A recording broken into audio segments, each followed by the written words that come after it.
بسم الله الرحمن الرحیم.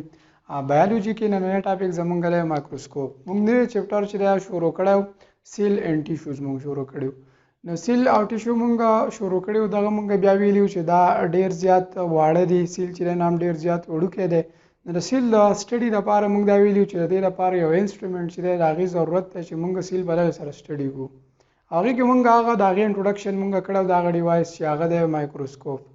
نو څنګه چې مونږ په زوړ لیکچر کې دا مونږ ویلي وو چې مایکرو راځي د سمال لپاره او سکوپ راځي د ویژن لپاره. مایکروسکوپ هغه ډیوایس دی چې په دې سره مونږ سمال آبجیکټ چې دی هغه مونږ سټډي کوو، هغه پې اینو. هغه آبجیکټ چې هغه مونږ په نیکټ آی سره نشو لیدلی. نو مایکروسکوپ دا به مونږ وایو چې بیا مایکروسکوپ چې دی د دې څو ټایپس دي دا به مونږ وایو. له دې نه مخکې یو دوه ټرمز دي. دغه ټرمز چې دی نو دغه اول به مونږ سټډي کوو. یو دی میګنیفیکیشن او بل دی ریزولوشن دی. میګنیفیکیشن څه ته وایي او ریزولوشن څه ته ویل کیږي؟ نو میګنیفیکیشن چې دی دا د ابیلیټي اف مایکروسکوپ ټو انلارج د ایکچوال سایز اف ان آبجیکټ.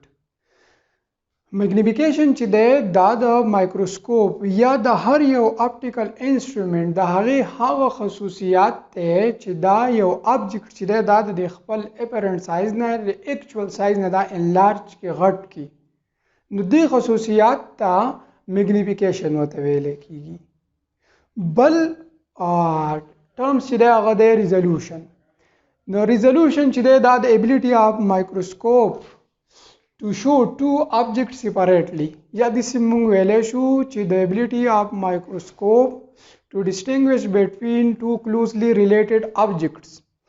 دا د مایکروسکوپ یا د بل یو اپټیکل انسټرومنټ د هغې هغه خصوصیات دی چې په هغه د closely related چې میګنیفیکیشن کیږي چې یو شی چې دی هغه یو آبجیکټ چې دی یو سامپل چې دی هغه موږ مایکروسکوپ سټډي کوو نو هغه انلارج کیږي. چې میګنیفیکیشن کیږي انلارج کیږي نو چې کلوزلی ریلیټډ د یو بل سره ریلیټډ چې دی آبجیکټ پراته وي نو د دې په منځ کې به ډسټینګویش هم کیږي. دا به هم واضح کیږي، به مختلف والی به پکې راځي.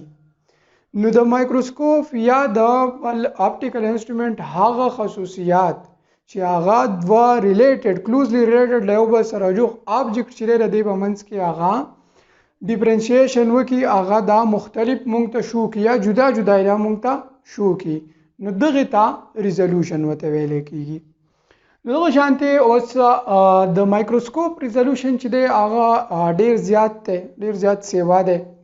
نو اوس په نسبت د هیومن آی باندې د هیومن آی ریزولوشن چې دی هغه دی 0.1 ملي میټر.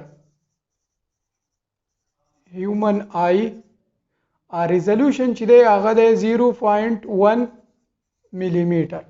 نو هیومن آی چې دی دا د 0.1 ملي میټر پورې چې دی د دې پورې یو آبجیکټ چې دی د دې پورې څه ډسټنس پراته یا آبجیکټ پراته یا څه ډسټنس فاصلې باندې پراته.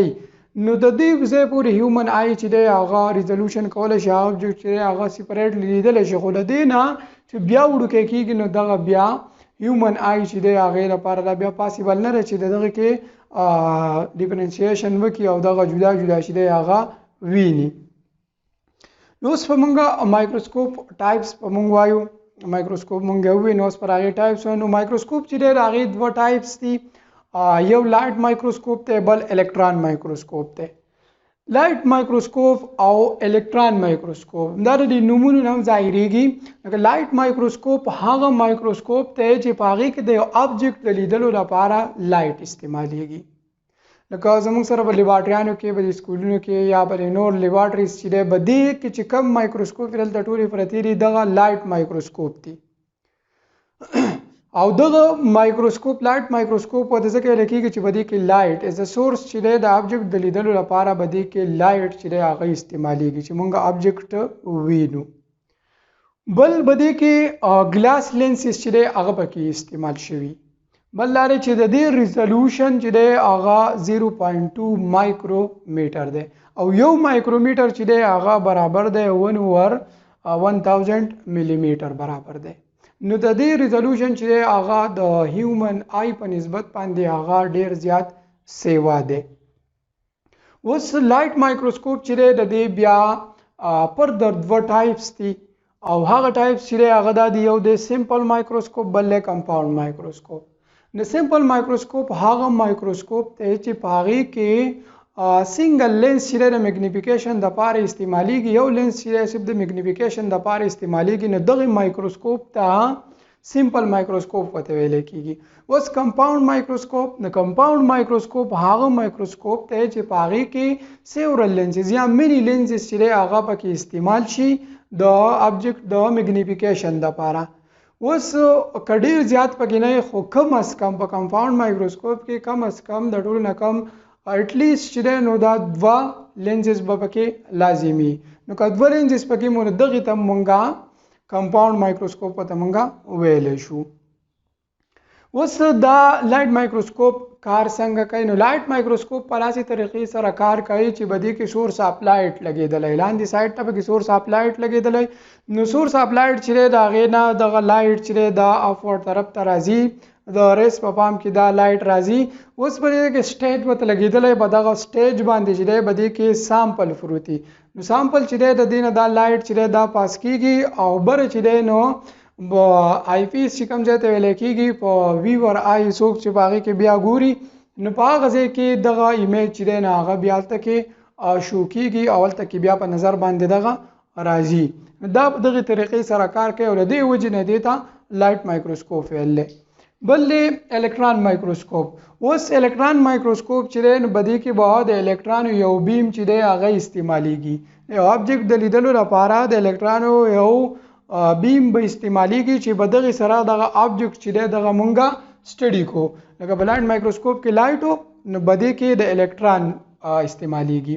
اوس په دې کې د میګنیټک لینزز چې دی دا پکې استعمالیږي، د ګلاس لینزز په ځای باندې په دې کې میګنیټک، ځکه چې په دې کې الکتران چې دی هغه استعمالیږي. نو چې الکتران استعمالیږي نو د الکترانو د فوکس کولو دپاره په دې کې سایډونو ته چې دی میګنیټک لینزز پکې لګېدلي چې د الکتران په سامپل باندې فوکس کړي. اوس د دې ریزولوشن پاور چې دی نه هغه بیا د لایټ مایکروسکوپ نه هم ډیر زیات سیوا دی. د دې ریزالوینګ پاور چې دی نه هغه 0.2 نینومیټر دی او 1 نینومیټر چې دی هغه برابر دی 1/10 لیک میلیمیټر برابر دی. نو دا ډیر زیات د دې ریزولوشن پاور چې دی یا ریزالوینګ پاور د دې چې دی هغه ډیر زیات سیوا دی په نسبت د هیومن آی او بیا په نسبت لایټ مایکروسکوپ. اوس د الکتران مایکروسکوپ چې دی د دې فردر بیا 2 ټایپس دي. یو دی ټرانسمیشن الکتران مایکروسکوپ او بل دی سکیننګ الکتران مایکروسکوپ. نو د دې لپاره دا سیم لیکلی کېږي چې TEM. نو د دې نه دا ظاهرېږي چې ټرانسمیشن الکتران مایکروسکوپ او دا یو لیکلی کېږي SEM سکیننګ الکتران مایکروسکوپ. ټرانسمیشن الکتران مایکروسکوپ چې دی دا استعمالیږي چې په دې سره مونږه د یو ابجیکټ که سیلي یا بل یو ابجیکټ مونږه سټډي کوو چې د هغې انټرنل سټرکچر پې مونږه سټډي کوو. نو دغې ته دغه مایکروسکوپ چې دی دغې لپاره کم یو استعمالیږي. نو دغه چې دی دغه ټرانسمیشن الکتران مایکروسکوپ د انټرنل سټرکچر دپاره د سټډي کولو لپاره دا استعمالیږي. او په دې کې دی چې دی نو 2D ایمیج به ښایست 2 ډایمنشنل ایمیج چې دی دی به هغه شو کوي. او سکیننګ الکتران مایکروسکوپ چې دی نو دا د سیل یا د بل ابجیکټ د سرفیس د سټډي کولو لپاره دا استعمالیږي او دی به مونږ ته 3D ایمیج چې دی هغه به شو کوو.